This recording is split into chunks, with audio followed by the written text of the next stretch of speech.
In college, I took hard news, soft news journalism class where one of the assignments was to write an obituary for one of my grandparents.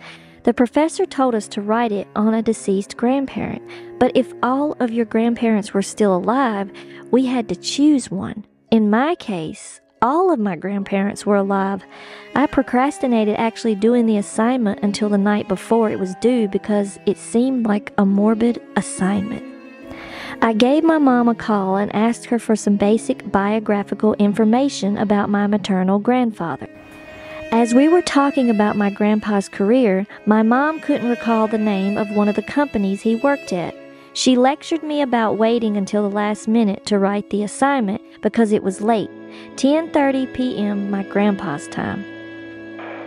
Hey, Mom, I just needed some information about Grandpa. Sure, honey. What do you need? Just basic information like where he worked, what he done in his life. Well, I can't recall one of the name of the companies he worked at, but I hope you can help me because my assignment, I'm writing an obituary.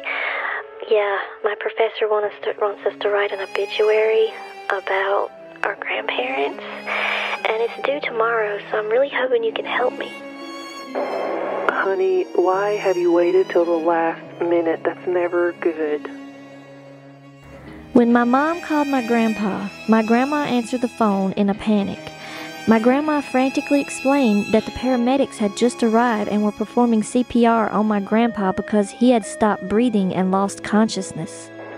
Hey, Mom, is Dad around? Honey, your dad, I don't know what happened, but the paramedics are here. He stopped breathing and he lost consciousness. Oh my God, Mom.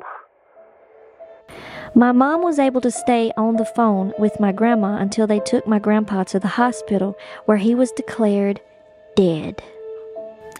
In the time my mom and I had been talking on the phone about my grandpa's obituary, he was dying. Still freaks me out when I think about the timing.